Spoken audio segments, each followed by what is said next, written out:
قرآن نے چونکہ بار بار یہ بات کہی ہے کہ دنیا مسافر خانہ ہے, دنیا دل لگانے کی جگہ نہیں ہے, تو اس پر سب سے پہلے عمل کس نے کیا؟ رسول اللہ صلی اللہ علیہ وسلم نے. آپ نے دنیا کو ایسا مسافر خانہ سمجھ کے بتایا, دکھایا کہ آج ہمارے لیے اس بارے میں نبی کو فالو کرنا بہت مشکل, ایسا دنیا کو مسافر خانہ سمجھا. حضرت عمر رضی اللہ تعالی عنہ جاتے ہیں رسول اللہ صلی اللہ علیہ وسلم کے پاس, تو آپ کے جسم مبارک پر چٹائی کے نشانات, کھجور کی چھالیں ہوتی تھیں, کوئی گدا نہیں, کوئی نرم بستر نہیں. اور جب گھر کا سامان دیکھا تو ایک چمڑے کا مشکیزہ پیالہ لٹکا ہوا ہے پانی پینے کے لیے, یہ کل کائنات. تو حضرت عمر فرماتے ہیں میں اپنی آنکھوں پہ قابو نہیں رکھ سکتا. میں نے عرض کیا یا رسول اللہ, قیصر و کسریٰ جو اللہ کے نافرمان ہیں, جو خدا کو نہیں مانتے, ان کے تو محلات اور صبح و شام عیش و عشرت میں, اور آپ سید الانبیاء تمام پیغمبروں کے سردار, آپ کا یہ حال. تو آپ دیکھیں نبی نے جواب کیا دیا.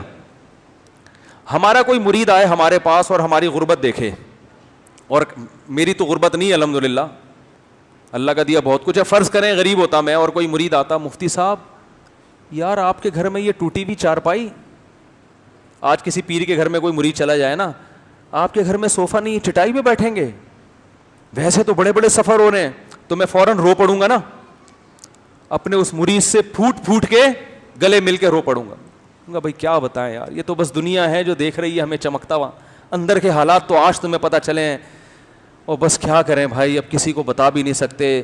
سفید پوش یہی تقریریں ہو جائیں گی نا, میں کر نہیں رہا یہ تقریریں, مثال دے رہا ہوں, کہیں آپ گلے مل کے مجھ سے رونا شروع کر دیں.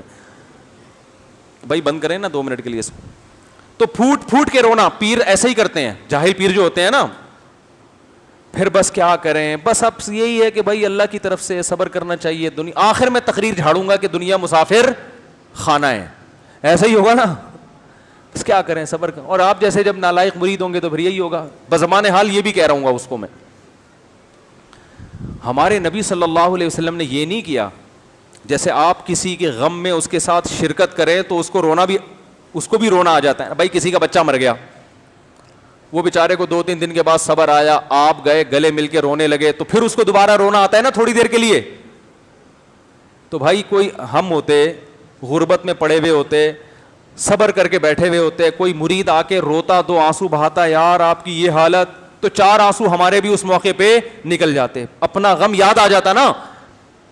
نبی صلی اللہ علیہ وسلم کو یہ نہیں کہ آپ کی بھی آنکھوں سے آنسو ٹپکنا شروع ہو گئے کہ عمر تم نے میرا غم یاد دلا دیا, واقعی میں اس غربت میں, نا نا نا نا نا نا نا. آپ صلی اللہ علیہ وسلم نے حضرت عمر سے فرمایا تو اتنا عقل مند ہو کے ایسی باتیں کر رہا ہے, تجھ سے یہ توقع نہیں تھی, تجھے کیا ہو گیا؟ بجائے غمزدہ ہونے کے آپ صلی اللہ علیہ وسلم حضرت عمر سے کہہ رہے ہیں تم جیسا عقل مند ایسے کر رہے ہے, تمہیں کیا ہو گیا؟ کیا تمہیں پتہ نہیں ہے ہمارے لیے آخرت اور ان کے لیے دنیا؟ تو یہ تو اللہ نے جتنا ہمیں دے دیا یہ بھی بہت ہے, ہم تو آخرت کی امیدیں لگا کے بیٹھے ہوئے ہیں. پھر آپ نے فرمایا میری مثال اس مسافر کی سی ہے جو سفر میں ہو اور درخت کے نیچے کچھ دیر آرام کرنے کے لیے لیٹ گیا ہو. تو ہم تو کچھ دیر یہاں آئے ہیں لیٹنے کے لیے, 2 نوالے بھی مل جائیں بہت ہے. یہ تھا دنیا کو مسافر خانہ سمجھنے کا تصور. اور آپ صلی اللہ علیہ وسلم کو اللہ نے پیشکش کی کہ احد پہاڑ سونے کا بنا دوں, فرمایا کہ نہیں اے اللہ میں یہ چاہتا ہوں ایک وقت پیٹ بھر کے ملے شکر ادا کروں, ایک وقت بھوکا رہوں تو صبر کروں. دیکھو جب تک بھوک نہیں لگتی کھانے پہ شکر کی توفیق نہیں ملتی. ایک وقت بھوکا رہے گا پھر ملے گا تو شکر ادا کرے گا. ہم شکر کیوں ادا نہیں کرتے؟ 3 ٹائم توند بھرتے ہیں, ہم نے بھوک اور پیاس دیکھی نہیں ہے, اس لیے ہمیں ہری ہری سوج رہی ہے کہ بحریہ ٹاؤن میں مکان کیوں نہیں ہے, میری گاڑی کیوں نہیں ہے, میرا یہ کیوں نہیں, وہ کیوں نہیں, بچے سٹی اسکول میں کیوں نہیں پڑھ رہے, بچوں کی فیسیں کیوں نہیں آ رہی, کیونکہ توند ہماری طبیعت کے ساتھ بھری ہوئی ہے.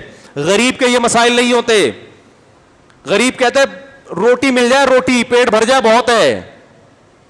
کیا بتائیں یار, واقعات بہت ہیں. ابھی نماز کے بعد جو بیٹھنا چاہیں بیٹھ جائیں, 2-4 واقعات بتاؤں گا انشاءاللہ جس سے تھوڑی سی عبرت کی آنکھیں کھلیں گی کہ مارکیٹ میں ہو کیا رہا ہے. اللہ حفاظت فرمائے ہماری. سبحانک اللہم و بحمدک نشہد ان لا الہ الا انت نستغفرک و نتوب الیک.